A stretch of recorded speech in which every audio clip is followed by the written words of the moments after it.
E Ludi Castro, até que enfim você entrou numa live minha, hein? Parabéns, muito obrigado aí, viu, Ludi Castro?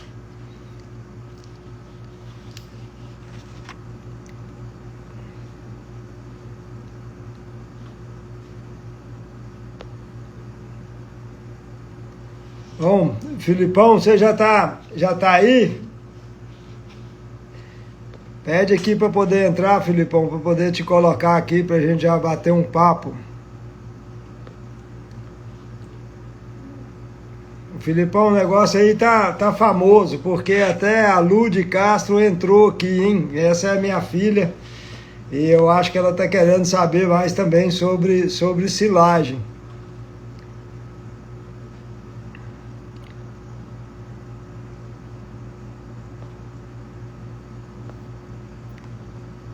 Deixa eu chamar o Filipão aqui, vamos aceitar aí. Vamos ver se ele entra aqui conosco.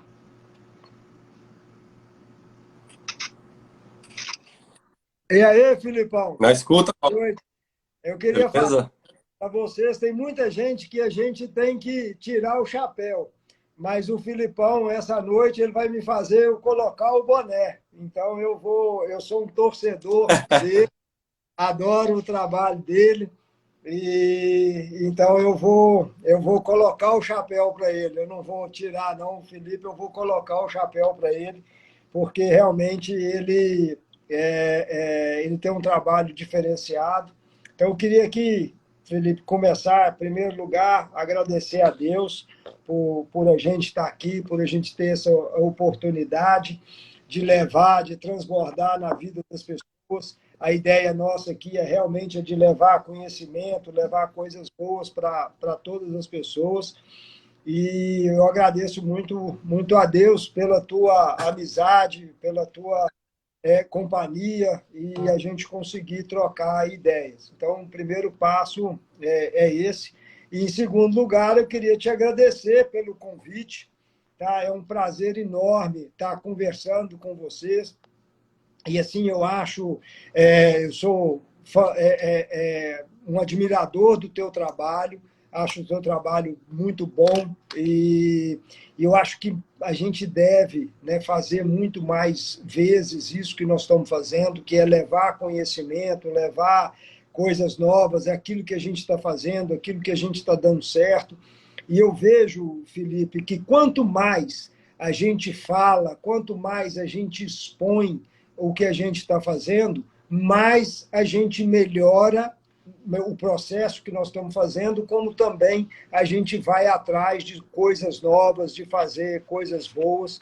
Então, acho que é um aprendizado muito grande e a gente está trocando essas ideias, essas maneiras de trabalhar. Eu acho que é uma coisa fantástica. E então, eu tive várias perguntas. Eu acredito que se a gente fosse mesmo colocar para poder fazer todas as perguntas que nós tivemos, eu acho que teria que ser uma série, não podia ser só uma live. Então, são muitas coisas. Mas eu queria aqui que a gente levasse, né, para essas pessoas, para esses produtores, para quem está aqui acompanhando a gente hoje, levasse informação muito sobre a silagem. Então, nós temos alguns pontos, mas para mim, o que é mais importante, e eu vou te perguntar, é que do tempo que eu te conheço e do tempo que eu acompanho o teu trabalho, eu acho que a gente conhecia um Felipe, né, até aí 2015, 2016, e depois que esse Felipe começou a fazer silagem, é outro. Né? E o que eu sinto, na verdade, é que através desse processo de silagem, você decolou. Né? Então, eu acho que a silagem foi uma coisa que, a cápsula que soltou, foi um foguete que saiu. Eu acho que o teu trabalho em cima de produtividade, e tanto em taxa de lotação, taxa de prenhez, ganho de peso, eu vejo que com silagem, né, Rendimento ele de carro. mudou completamente. Então, a primeira coisa é a gente saber realmente o que esse processo, né, o que ele trouxe, né, de melhoria e o que ele mudou no teu negócio, tá? Show de bola. Maurão, eu só tenho que te agradecer, na verdade, pelo convite. Para mim é um prazer estar aqui contigo, que hoje nós somos grandes amigos, né?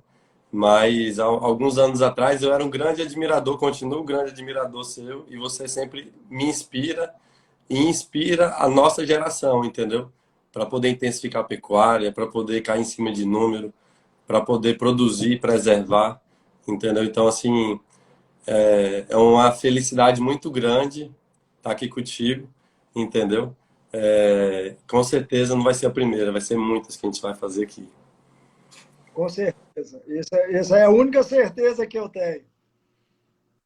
E sobre a silagem, estava falando aí, né? Cara, a silagem, o acontecimento, né, de 2016 foi aquela seca. Isso. Ela, o que que foi a silagem na Fazenda Guarani? O que que foi a silagem na minha vida, né? Como pecuarista, como produtor rural? Silagem hoje eu olho como liberdade. A silagem me liberou para eu poder planejar, para eu poder fazer, para eu poder pensar em novos projetos, entendeu? Pensar em crescer. Abriu mais de 1000 possibilidades para eu poder fazer o que eu quiser na fazenda.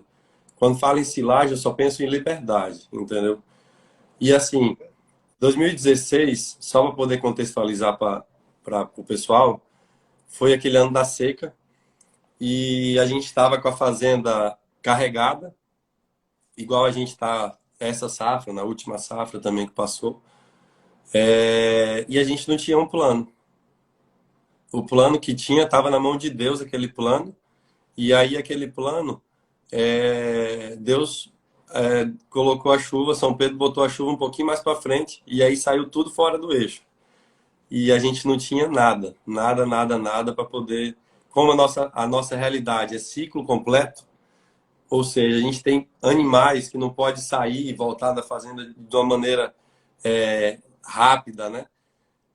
Vaca prenha, vaca recém-parida, maternidade, aquela coisa toda. Então, assim, teve muito prejuízo, muito problema. E aquilo marcou, aquilo foi forte impacto emocional nas nossas vidas, entendeu? E assim, hoje eu converso com muito amigo, pecuarista, de todas as idades, de cria, recria, engorda, tudo, ciclo completo. E aí a gente conversa e toda hora chega no ponto seguinte: o problema é a famigerada seca. Só que quando a gente olha a situação da seca como um problema, a gente deixa de fazer muitas coisas. O que aconteceu em 2016 foi que a gente olhou para o problema seca e falou, cara, esse problema, na verdade, é uma oportunidade. É a maior oportunidade que a gente tem de sair de onde a gente está e atingir outros patamares, entendeu? Então a seca hoje para mim é algo dominado, entendeu? Porque é algo que na verdade a gente fica muito mais tranquilo do que nas águas, porque já está tudo planejado, a gente planeja um ano antes todas as silagens que a gente vai fazer, feno, todas as estratégias de entre safra, né? Então virou uma oportunidade de negócio e aí cria muitas outras coisas. Aí o céu é o infinito para a gente produzir, porque a gente está num lugar aqui, perto da linha do Equador, que chove bastante em certa época do ano, muito calor. Então a produtividade de qualquer coisa que a gente plantar verde é muito alta. E então ali é onde está a nossa oportunidade de fazer reserva, né? De fazer reserva para a gente poder utilizar na seca, né, Mauro? Eu acho que é muito interessante e a conversa. Eu tenho falado bastante, Felipe, que a gente o mais importante da nossa vida é a gente estar perguntando, é a gente estar questionando e a gente estar conversando.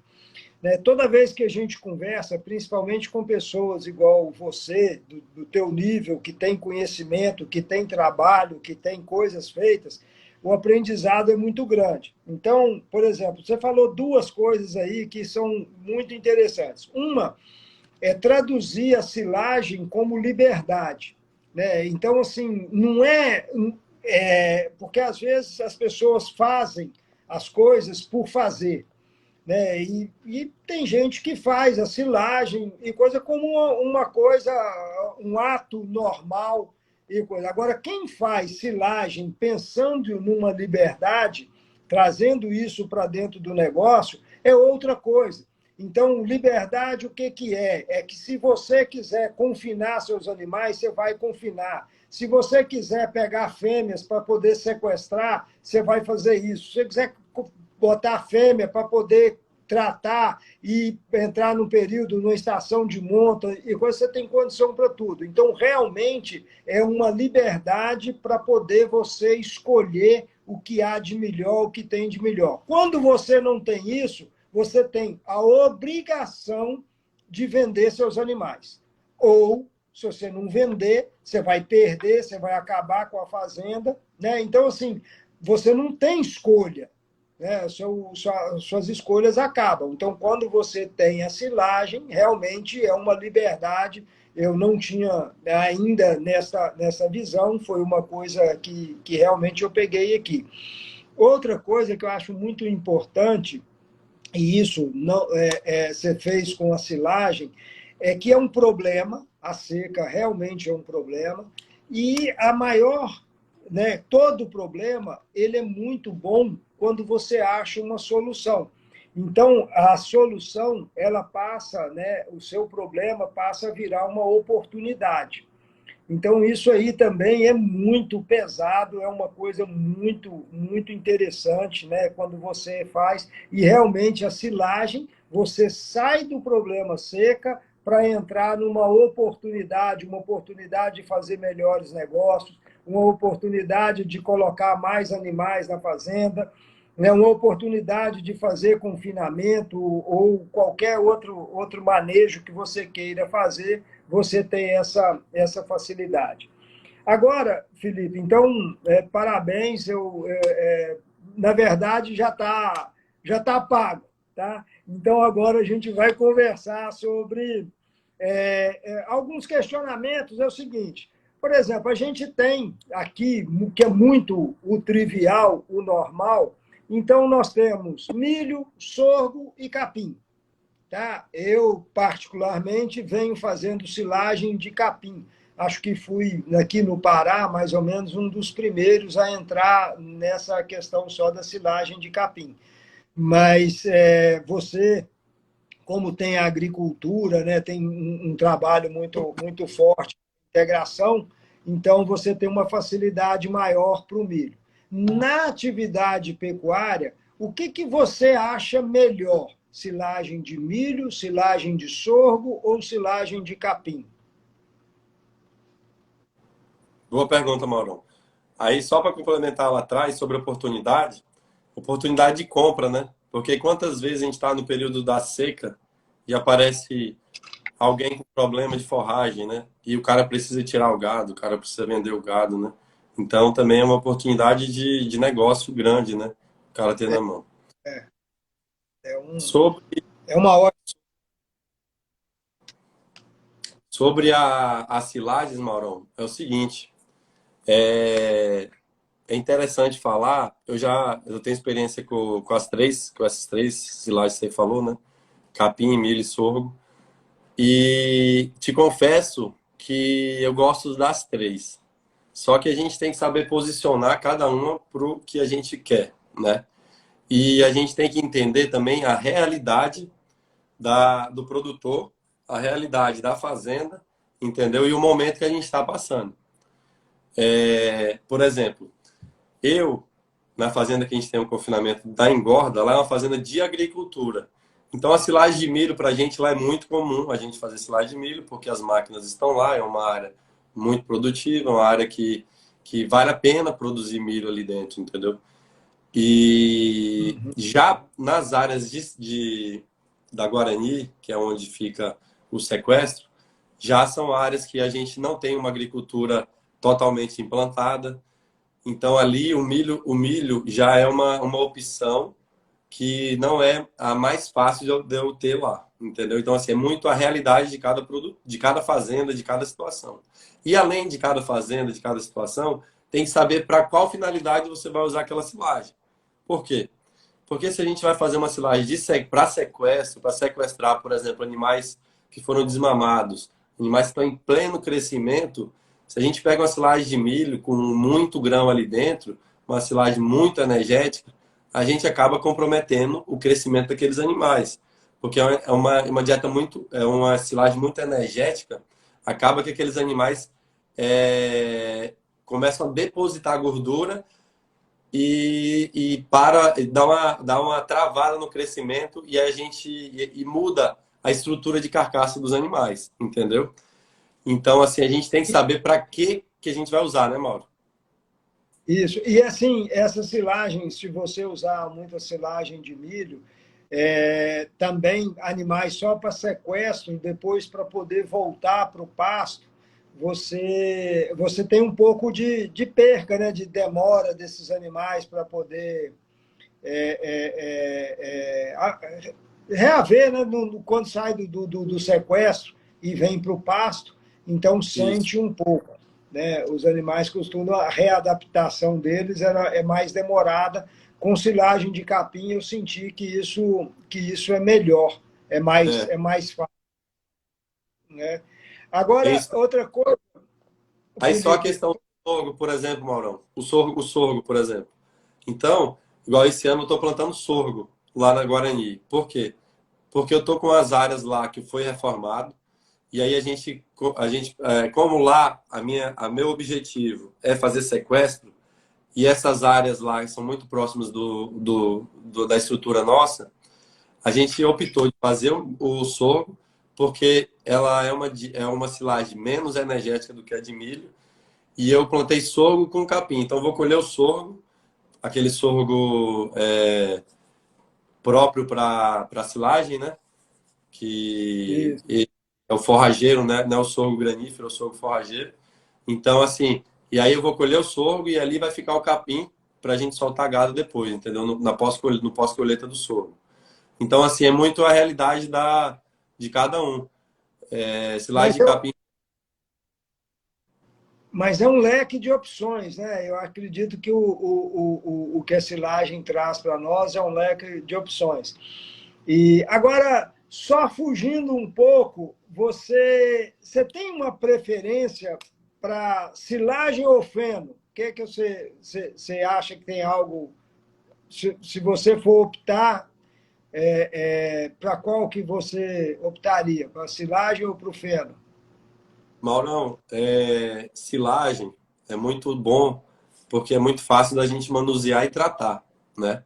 Então a gente coloca lá em cima do vagão, coloca com a carregadeira e tal, vai no vagão lá e trata no coxo. O feno, ele já tem uma situação que é como que a gente vai tratar esses animais, porque ele tem uma perca na hora de tratar, então tem que arrumar uma estratégia para tratar. Quanto a, O des- desvio grande, quanto a des- né, do feno?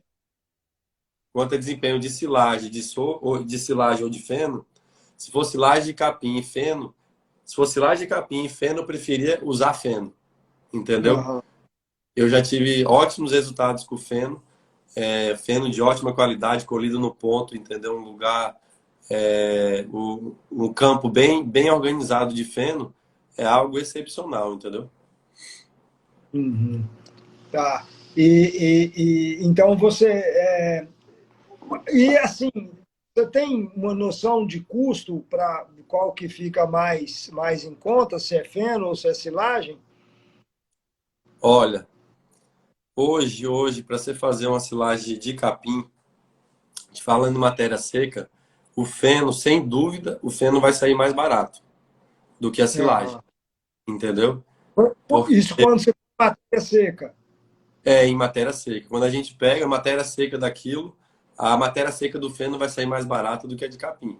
E aí a questão do feno é só a questão de transporte, né? Porque Você tem que adequar um implemento adequado para poder carregar aquele volume grande, porque acaba que aquilo é muito leve e o volume que vai é pouco, porque tem muito ar ali que você está carregando ar, né? Então acaba que tem que ajustar isso aí para poder a conta fechar do feno. Mas a matéria seca do feno com certeza é mais barata. Tá. O Bruno perguntou aqui qual que é o aditivo secante que você usa. Pois é, o que nós vamos usar esse ano, que eu nunca usei, é grão de milho, né? Grão de milho moído. Mas a Aham, turma, é muito bom. pois é, o Maurão já usou. O Maurão já usou também, Mauro, né? Aquele resíduo de É, casquinha de soja. soja, limpeza de pré-limpeza, né? Achei também muito bom. Eu Quando gostei bastante. eu Aí acho que o Wilson aqui que perguntou, eu tenho uma dificuldade aqui para ler, viu, Filipão? Minha lupa não é muito boa, não. Mas ele pergunta se você já produziu silagem de capim-miag. não. Silagem que eu já produzi foi de silagem Mombaça? de Mombaça e de Zuri, né? É, É só de miagem ainda não. pois é, sinceramente, eu já usei, eu não fiz de Miyagi, mas já fiz de Zuri, já fiz de Mombaça, eu fiz de Maasai, e todas elas foram boas. E o Miyagi eu gosto demais dele, eu acho um capim que dá muita folha, as folhas bem largas, a qualidade do Miyagi, eu acredito que seja muito boa. É, Agora, na verdade, a resposta para a gente dar a resposta correta para essa pergunta é o seguinte: o que vai definir uma silagem boa não é o tipo de capim, isso. entendeu? E sim a estrutura de capim que você está colhendo. Se é um Uhum. capim, por exemplo, colher uma mombaça muito passado, só talo, só cana, entendeu? É muito melhor você colher um. Igual eu já vi lá na fazenda que a gente foi da Mercúrio, que eles colheram quicuio, Isso entendeu? Eles é, isso é que eu ia falar. Lá em Santa Isabel, lá na colheram Alexandria, é, isso é. Lá eles colhem de quicuia. Eu fiquei abismado, né, até de fazer silagem, né, porque geralmente a gente quer mombaça, esses capins maiores, porque dá um volume muito grande, né? Mas eu concordo contigo, não é a variedade do capim, e sim a qualidade em que o capim se encontra, o estágio dele, que vai dar a qualidade na silagem. Às vezes, assim, capim muito passado, você vai ter uma silagem de muita bucha, né? Você tem muito volume, mas você tem pouca qualidade.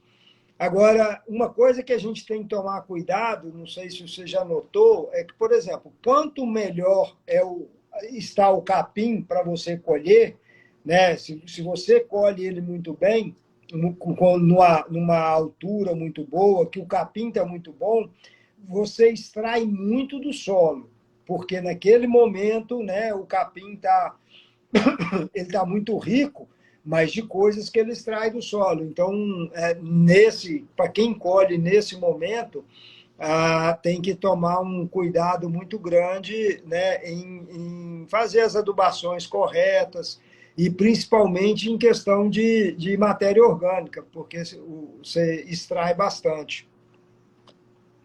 Já aconteceu isso aí contigo, Felipe?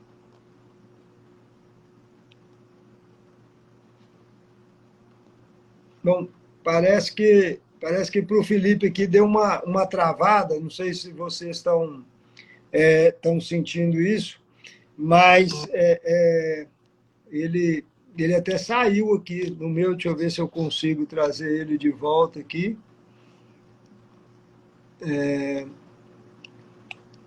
Pois é, Lúdio Castro, travou o Filipão. Deixa eu já trazer ele de volta aqui. Aí estou chamando, mas o pessoal. E aí, Filipão, voltou? Voltou. Pois é, Maurão, isso aí tu estava falando sobre depois que a gente colhe o capim, que a gente colhe o capim muito no ponto, eu tive essa experiência lá na Guarani, entendeu? Tive essa experiência lá nos 2 últimos anos, até o pessoal do campo lá, os caras me puxaram a orelha, falou, cara, tu falou que ia adubar e tal, o campo de silagem você colheu, o capim ia voltar, mas o capim não é o mesmo não. Então, assim, realmente a gente tem que ter esse cuidado, porque o campo que a gente colhe para silagem, o campo que a gente colhe para silagem, a gente realmente, o capim, a gente tem que estruturar ele, porque senão ele não é o mesmo, né, Mauro? É. O Wilson aqui, que perguntou sobre a silagem de Miag, ele está matando a gente de inveja. Ele está falando, ele está no norte de Minas, e ele está colhendo silagem de capim-miag, uma produção de 50 toneladas por hectare. Mas eu acho que debaixo de pivô. Isso Aí aí sim, isso é tudo de bom, porque as minhas é algo em torno de 20, 25. Então é 50% do que ele tá colhendo. aí sim. As de Minas são terras muito boas, né? Também é debaixo de pivô, então tem um custo maior, lógico, para produzir, mas então a produtividade tem que ser maior mesmo. Mas parabéns, eu acho que é uma produtividade muito, muito boa. E aqui tem um perguntando sobre a altura mais certa para cortar o mombaça. Eu acredito que é o que o Felipe falou, né? Se passar muito aí de 60, 70 centímetros, você vai diminuindo a qualidade. Né? Então, de acordo com se passar muito o pasto, você diminui a qualidade.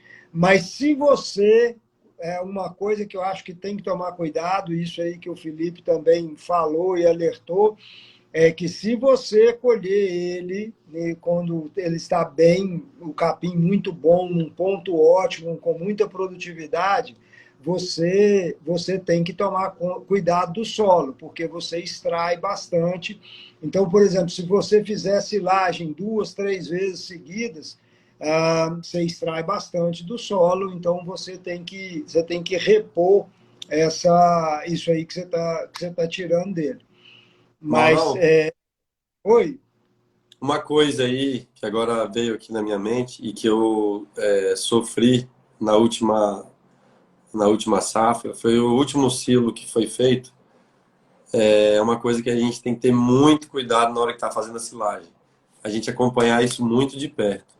O último silo que fez foi uma máquina que veio, uma máquina já antiga, e aí a máquina terceirizada, e essa máquina não estava bem regulada, cara. Ela, na verdade, estava precisando de manutenção na faca, na contrafaca, alguma coisa assim. E a fibra do Mombaça ficou longa. Cara, essa isso, fibra do Mombaça ficou longa. Simplesmente acaba com o vagão, empena o vagão, porque o vagão não está preparado para poder misturar fibra longa, ele está preparado para misturar fibra curta, o vagão que a gente trabalha. Então, além do mais, também a mistura disso ali não é homogêneo. Para os animais também a eficiência perde, entendeu? Porque passa talo e embora. Então o animal seleciona muito aquilo ali que está no coxo, né, Mauro? Então, assim, uma coisa que a gente isso. tem que acompanhar muito é o tamanho do corte que está sendo É, o feita a silagem, né, Mauro? eu acho que isso aí é um. Ó, estão dando parabéns até para o boné, viu, Filipão? Eu estava querendo que sorteasse para os participantes aqui. Eu acho que essa questão aí do corte, ela é fundamental. Felipe, até uma coisa que eu ia te perguntar por exemplo, eu tenho máquinas de trator, né? Máquina pequena, menor, e que acho que pequenos produtores geralmente têm que ter isso. As máquinas grandes, quando eu passei a colher com máquina grande, eu melhorei muito a qualidade né, a qualidade da silagem, do corte. Porém, máquinas bem revisadas, máquinas novas ou bem revisadas. Então, essa questão da máquina, né, para poder cortar, eu acho que a gente tem que estar bem de olho nisso aí. Outra coisa, bom, só para poder perguntar aqui, que a Luciana Costa perguntou, você acha que os animais eles têm uma preferência para feno ou silagem? Você acha que existe alguma diferença disso? Ano passado, Maurão, a gente colocou nos últimos 30 dias do sequestro, a gente estava tratando os animais por silagem de capim e misturando com o núcleo mais o concentrado. E entre o penúltimo e o último trato, a gente colocava feno dentro dos currais do sequestro. E era interessante de ver que na hora que a gente colocava o feno, os animais largavam tudo que estava fazendo, largavam o coxo, se tivesse silagem no coxo, largava tudo. Tanto que se tivesse silagem no coxo, a gente nem podia colocar o feno dentro, porque senão a silagem até passava depois lá, ninguém queria a silagem perdia qualidade, entendeu? Então, os animais aceitam muito o feno, entendeu? E, Eles gostam muito do feno. tá. O Arlindo está perguntando aqui sobre o tamanho da partícula, né? E qual a importância disso no consumo.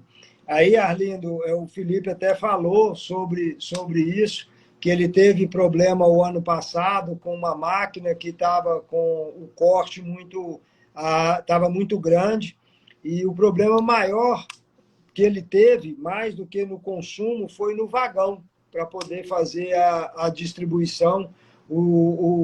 Deu muito problema no vagão, inclusive até começar a empenar a rosca por causa da coisa. Então, ele falou sobre essa questão da partícula, que realmente tem que ser bem picada mesmo. Outra coisa, Felipe, na silagem, eu acho que uma coisa que é muito importante também é a compactação, né? Eu acho que é um negócio que as pessoas têm que estar muito espertas, e aí tem as pessoas perguntando sobre inoculante, né? Realmente, o inoculante, eu usei, né, por várias vezes o milho, né? Usei o milho triturado, é um custo muito alto, né? A gente paga muito caro por isso, mas quem tem, no caso do Felipe, que tem silo, e ele pode pegar pré-limpeza, casquinha de soja, isso tudo ajuda muito, que faz o papel também do inoculante. Mas eu acho, Felipe, que essa questão, né, da compactação, ela é fundamental, e fechar a hora de fechar o silo. Então, você pode falar um pouco disso aí para nós?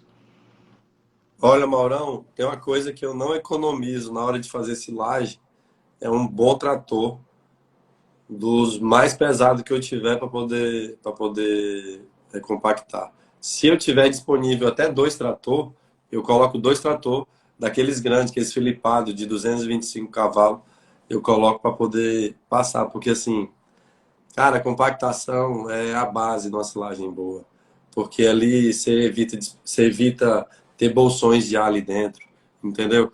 E além de você evitar a perca, você também melhora a qualidade disso, entendeu? Então, assim, as nossas silagens, a gente coloca assim o que puder mesmo disponível para poder colocar na compactação. O último ano a gente colocou 2 tratores de 225 cavalos passando em cima da silagem e um trator de esteira que estava empurrando. A caçamba jogava e o trator de esteira empurrava, que aí o trator de esteira também já. Eu achava que o trator de esteira atrapalhava, porque o trator de esteira é lento e tal, mas na verdade não atrapalha, não. Ele faz um volume bom de serviço e ele ajuda também na compactação, entendeu? Felipe, outra coisa que estão muito, já perguntaram aqui, já umas 4 pessoas, sobre silagem de grão úmido. você já trabalhou com silagem de grão úmido? Nunca trabalhei. Eu, na verdade, até tenho muita vontade de trabalhar. Eu ainda não iniciei o trabalho porque a gente tem eu acho que a gente tem que colocar uma estrutura mais adequada. Como a gente está trabalhando com milho, né? E aí o grão, ele é um valor muito alto agregado ali. A gente tem que fazer um piso de concreto, as laterais de concreto, para a gente perder o mínimo possível daquele produto, senão acaba que o custo fica muito mais alto com aquelas percas, né, Mauro?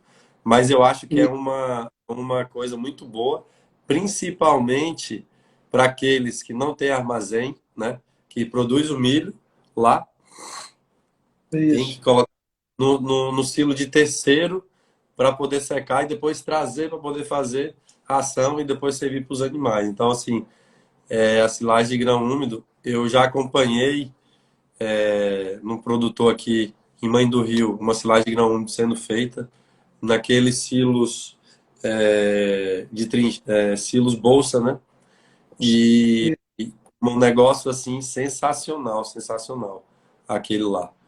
É uma coisa que vale a pena realmente fazer. É outra coisa que estão perguntando aqui, é trincheira ou superfície? O que que você acha? Ó, É, o, a regra, né, o modelo melhor, o negocinho mais organizado é trincheira, e sem dúvida silagem na trincheira é bem melhor do que silagem de superfície, não tenha dúvida. Porém, uhum.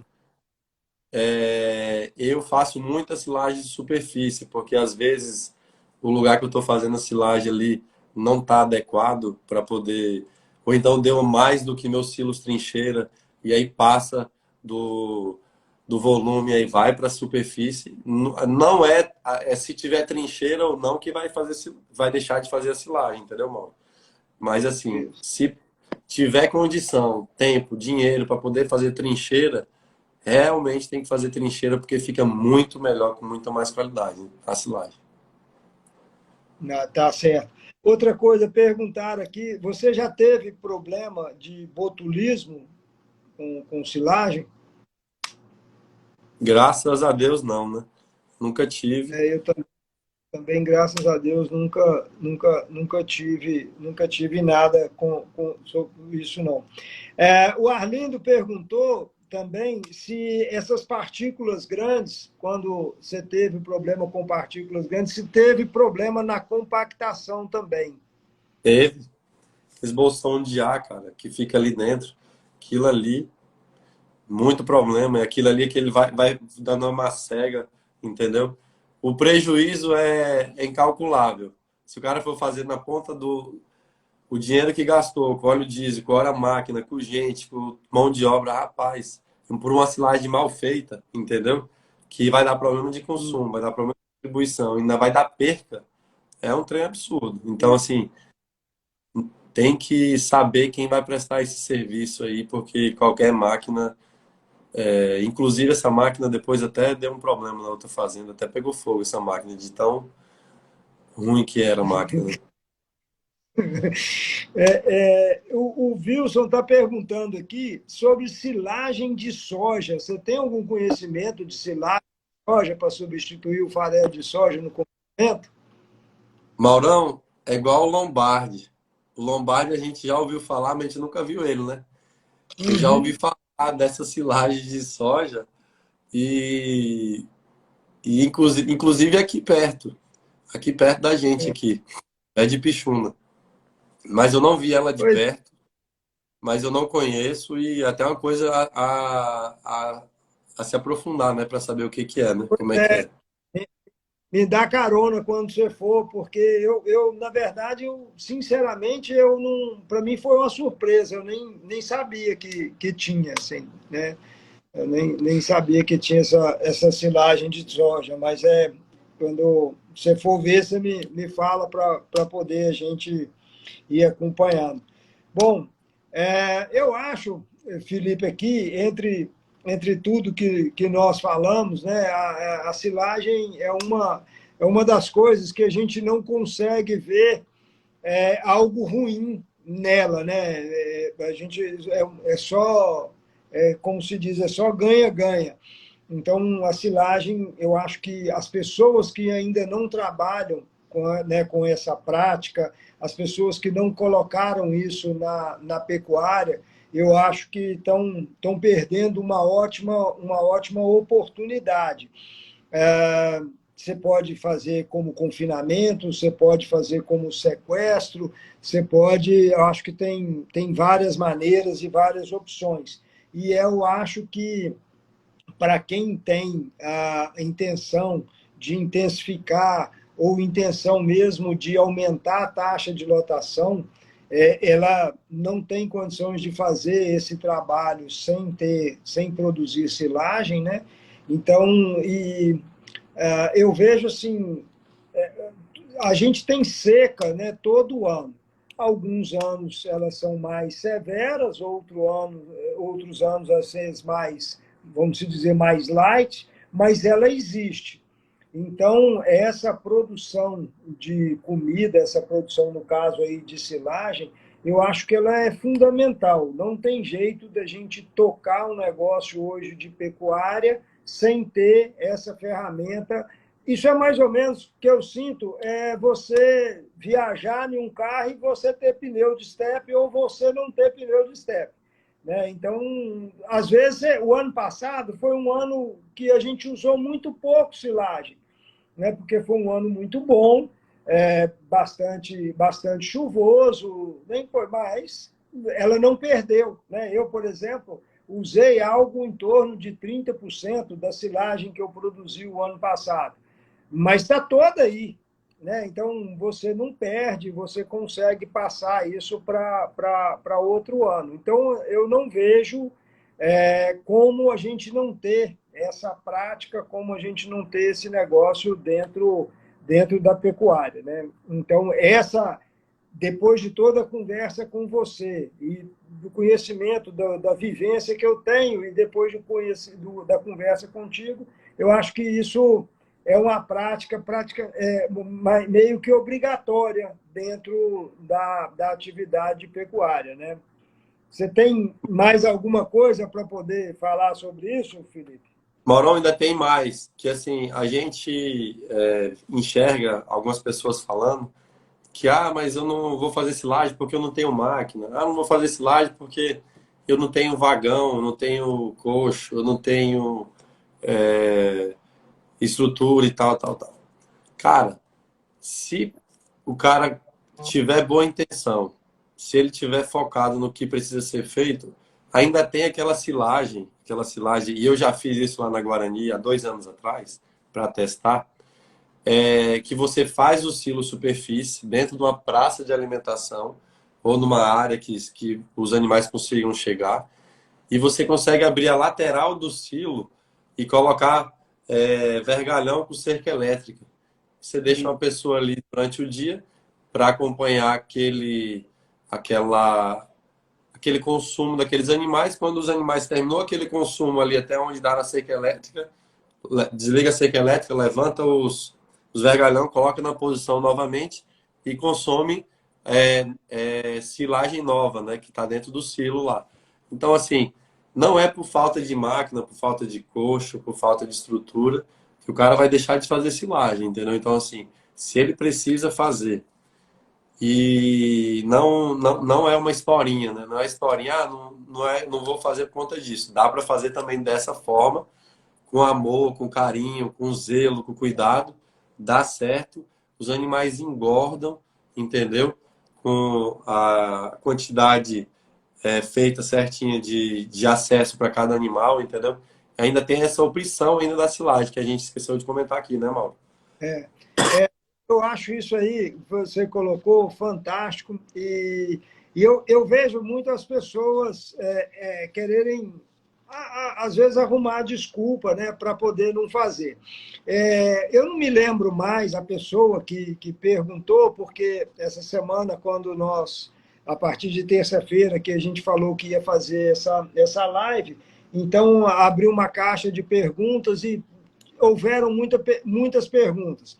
e uma delas era de uma pessoa que, perguntando se tinha condições de fazer, eu não me lembro mais quem ele tinha uma área de 150 hectares, parece que a propriedade dele era de 150 hectares, e se dava para ele poder fazer silagem, né? E aí eu me lembrei do nosso amigo, de um grande projeto que tem em Paragominas, que é o Selva de Pedras. Quando eu comecei a trabalhar no Selva de Pedras, ele tinha 5 hectares, e eu me lembro que dos 5 hectares nós tiramos 40% da área e fomos para poder fazer silagem. Ele estava com a taxa de lotação baixa, e aí nós conseguimos, né, lá no Selva de Pedra, fazer silagem, né, de 40% da área. Então, 40% dessa área era 2 hectares. E aí a gente conseguiu fazer isso para que ele passasse o período da seca com esses animais sem ter problema. Então, assim, isso para mim foi um conhecimento uma vivência muito forte, porque realmente não é tamanho, né? Às vezes, porque o Felipe faz, porque a área dele é grande, é isso, é aquilo. Não, o Felipe faz porque ele tem boa vontade em fazer, assim, né, como o Selva de Pedras fez, porque tinha boa vontade em fazer, uma área de 5 hectares. Depois, no outro ano, ele já estava com muito gado, então aí a área dele estava totalmente usada com boi. Ele comprou, né, capim de vizinhos e fez a silagem de capim de vizinhos para poder colocar lá para ele. Então, assim, tem N maneiras de você fazer, né? Basta você querer. E eu tenho certeza que a pessoa que fizer silagem um ano, ele nunca mais vai parar de fazer, porque é uma prática que ajuda muito. Depois que, na verdade, você até cria uma certa dependência, né, disso aí, depois que você faz a primeira vez.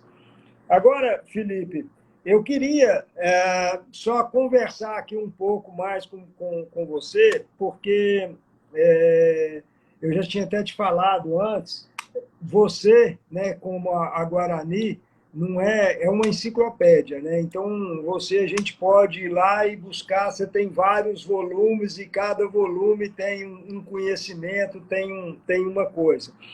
E aí nós não vamos falar isso aqui, lógico, hoje, porque hoje era o dia da silagem, mas eu queria só deixar aqui, né, para todos nós, e que eu estou ficando com muito isso, que é um gostinho de quero mais, que é desse bate-papo com você, porque tem muita informação, muito conhecimento, né, muita coisa, muita tecnologia envolvida, embutida.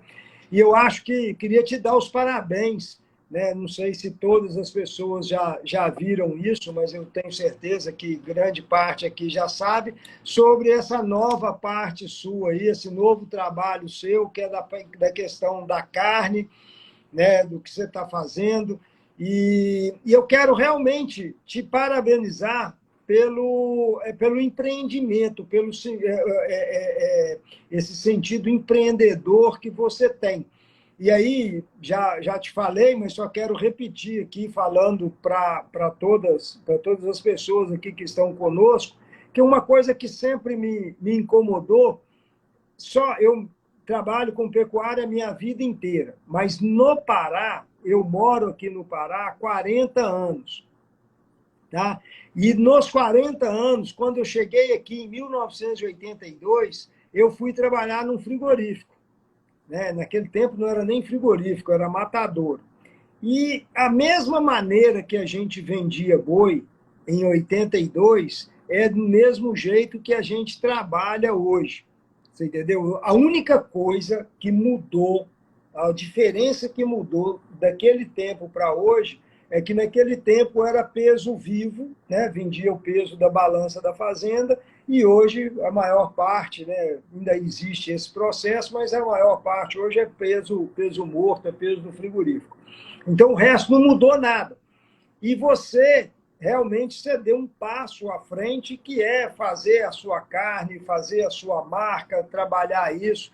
Então, assim, eu queria te parabenizar pela coragem.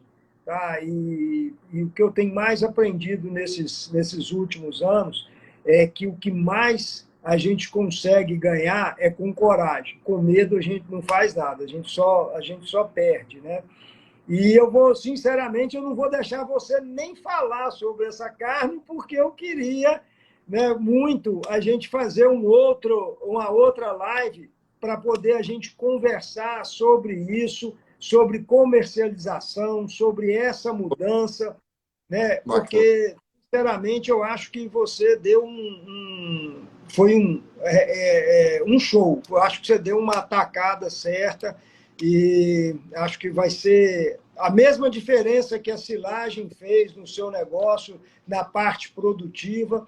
Eu acho que essa questão também da sua carne, da sua marca, desse trabalho, eu acho que vai dar uma outra alavancada e parabéns pela coragem. Aí você pode Valeu. falar só um pouquinho da carne, mas primeiro nós vamos fazer essa próxima, talvez se saboreando um churrasco, talvez até juntos, né? Verdade, verdade. O negócio da carne é o seguinte, foi a mesma situação da silagem. Eu não queria fazer a carne. Só que a situação em si me colocou, porque eu tinha um problema. Qual era o problema que eu tinha? Eu tenho um animal de qualidade, que vai dar carne de qualidade. Eu tenho comida de qualidade, os melhores ingredientes para dar para esse animal. Eu tenho uma equipe especializada para engordar esses animais. Só que eu não fazia. Então, assim, eu tenho tudo que eu preciso para poder fazer um animal, a carne de qualidade. Só que, por que que o Felipe não fazia? Por que que a Fazenda Guarani não fazia animais desse tipo para poder entregar para o mercado? Porque eu não tinha a, a ponta, eu não tinha o comércio dessa carne, entendeu? Então, o que que aconteceu? Eu não fazia um produto de qualidade, porque eu não tinha como comercializar esse produto de qualidade da maneira que realmente seria, como é que eu posso falar? Seria remunerado, entendeu, Mauro? Então, assim, era um problema que eu tinha, que eu não conseguia desovar algo de qualidade. Então por que que tu não faz? Ah, eu não faço porque eu não consigo, eu não tenho para quem vender essa carne. Então, era um problema que a gente tinha na fazenda. E aí a gente falou, então, se é um problema, é uma oportunidade. Então a gente, vamos lá, vamos na oportunidade para poder fazer a carne de qualidade. E outra coisa, além de a gente saber fazer lá na fazenda, lá na Guarani, é uma coisa que a gente ama comer carne de qualidade. O Maurão gosta, eu gosto, meus amigos gostam. O Paragominas merece. O Pará merece comer carne de qualidade, entendeu? Carne que tem no Centro-Sul, carne que tem nos Estados Unidos, entendeu, Mauro? Então, tá tudo certo e pode botar aí o dia da outra live da carne, que nós vamos falar sobre essa comercialização aí. Nós vamos fazer, vamos deixar aqui até para as pessoas, né, para quem está nos acompanhando, e que sinceramente, é uma parte aí que. E outra coisa que também, né, junto com a questão da live da carne, a gente vai falar um pouco, né, da genética, começar primeiro por essa genética, porque realmente a carne de qualidade ela tem que vir de uma genética boa, né, de uma genética orientada para isso, e também de um trabalho realmente de engorda diferenciado, né? Então, assim, o tempo desses animais, Protocolo. a idade dos animais são fundamentais. E, assim, te parabenizar pela coragem e que eu acho não, eu tenho certeza que você está no rumo certo, porque você tem que condições de levar, né, além de levar muita qualidade em carne macia, carne com gordura entremeada, do jeito que as pessoas querem, você tem condições de falar o que o mercado quer muito hoje, cobra muito sobre a origem da carne. Da onde está saindo isso aí? De que jeito que é feito essa carne? Né? Então, assim, com hoje, um pré-requisito que as pessoas falam demais dessa coisa ambiental, então que vocês têm um trabalho nesse sentido de proteção, de dentro, mais do que dentro da legislação, mas coisas que trabalham muito bem feito. E outra coisa, uma parte social muito grande, que é o trabalho que você tem feito, né? Na verdade, hoje, não é a empresa Guarani, sim a família Guarani, que todas as pessoas, eu já te visitei, convivo com pessoas que trabalham lá na sua fazenda, convivo, e é muito interessante, né, esse trabalho que você faz lá de treinamento, de capacitação, de levar conhecimento, de levar também não só para dentro do teu trabalho, mas se você melhorar a vida espiritual, a vida familiar, o convívio dessas pessoas. Então, assim, é uma carne que realmente ela tem um complemento muito grande. Né? Então, eu acho, parabéns, eu acho que você está no caminho certo, certíssimo, é uma inovação, é diferente, e é isso mesmo que você tem que fazer. Mas vamos deixar aqui um gostinho de quero mais para as pessoas, não dá para poder falar, essa carne é muito boa para poder falar, essa carne tem que ser uma série, não pode ser nem uma live. Tá? E aí, Filipão, agradecer a você, né, pelas palavras, pelo conhecimento, trazer isso aqui para a gente. E a Fazenda Bela Vista colocou que a palavra-chave de hoje foi coragem. Com certeza, com certeza. Coragem é tudo. Coragem é igual a silagem, é liberdade. A pessoa que tem coragem de fazer, ela é uma pessoa livre. Né? O que mais aliena as pessoas é o medo. Né? Então, o medo é uma coisa que te aliena, e quando você é alienado... Então, eu acho assim, o Felipe deve ter escutado por muitas vezes, não faz isso porque o mercado não paga, porque não sei o quê, para poder colocar o quê? Colocar medo na cabeça dele. Na hora que coloca medo, você aliena a pessoa não faz. Então, coragem com certeza, palavra de ordem, palavra que significa sucesso. Coragem está ligada a sucesso e muito bem, coragem é liberdade. Se o Felipe colocou que silagem é liberdade, a coragem é liberdade também, viu? Essa questão que você está falando aí também é o seguinte, tá tudo ligado também, a gente tem que ser sem vergonha, entendeu? A palavra é sem vergonha. Por que que é sem vergonha? Muita gente não dá um passo porque tem medo do ridículo, porque se errar, a pessoa fica com medo de passar vergonha, pô, o que que vão falar, não sei o quê, entendeu? Então, o medo, a vergonha de inovar, de poder fazer algo novo, de dar errado. E tem uma coisa, o tal do dar errado é a melhor coisa que existe, Verdade. entendeu? É a melhor coisa que existe é o dar errado, porque é onde o cara aprende mesmo. 2015, 2016 foi o dar errado na minha vida. Deu errado e assim, eu aprendi naquele ano o que eu não aprendi em 6 anos dentro da faculdade, entendeu? Eu aprendi em um ano lá naquele momento lá na Guarani. Então errar é bom pra caramba. A gente aprende e tem que ser sem vergonha e meter a cara. Eu que o digo, eu vou virar sem vergonha agora, mas sobre erro, eu sempre falei, eu aprendi muito mais com os meus erros, né, do que com os meus acertos. Então, os erros, para mim, foram fundamentais. O erro, ele só é ruim quando você não tinha usado. Então, erro que você não aprendeu, aí vira burrice. Mas o erro, quando você aprende, meu amigo, ele é diferente. E realmente, quando você. A ser vergonhice, né, ela vem do excesso de coragem, é que você faz mesmo, não tem vergonha de errar. Né? Então, fazer porque não tem vergonha de errar. E aí tem que fazer e vai consertando e vai melhorando. Né? Nenhum produto hoje, né, a gente vai falar até no iPhone 13, que acontece. Eu fui comprador do primeiro iPhone, do iPhone 1. E eu comprei porque eu queria comprar um iPod.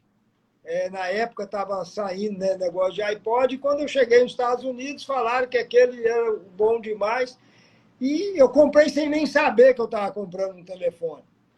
Mas aí comprei. E esses dias eu achei ele, né, nas coisas. Então, assim, você vê aquele primeiro, para poder você ver o que existe hoje.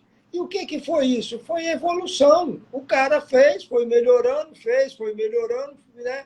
E então hoje dá até a chance para poder a gente estar fazendo isso, fazendo uma live, vendo, né, um ao outro aqui e passando isso para um tanto de gente. Isso é coragem de gente que teve a falta de vergonha de errar, né, não teve vergonha de errar e foi e fez. Então, eu acho que é isso aí que a gente tem que fazer. Mas vamos para frente, vamos deixar esse para a próxima.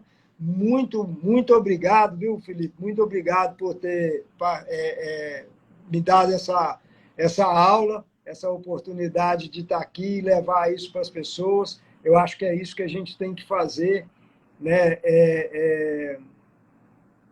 Olha, a Bela Vista está falando que vai ser sem vergonha, desde que você manda o boné para ele. Lá para Eu vou te mandar, eu vou mandar o boné então, não tem jeito não. manda o endereço que nós vamos mandar o boné para você. Tá? Vamos Só mandar, porque vamos mandar. tem vergonha. É isso Teve a aí. coragem de pedir. Então, gente, eu queria agradecer a todos e dar um grande abraço. Hoje, dia de feriado, e vocês estarem aqui conosco.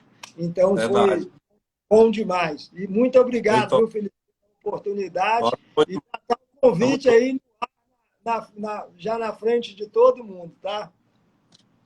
show de bola. Valeu, Então, tá. Maurão.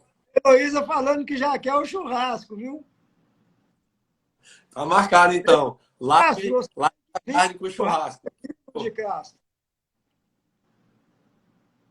A Luísa, minha filha, era para estar aqui comigo essa semana, mas aí ela furou. Eu já sei quem ela puxou, né? Não posso falar, não, mas eu já sei. Filipão, um abraço, tá? Muito obrigado. E um abraço para todos aí, um fim de feriado ótimo e um final de semana feliz para todos, com a graça de Deus. Façam um bom final de semana. Tchau, fica com Deus. Obrigado, Filipão. Valeu, tchau, galera. Obrigado.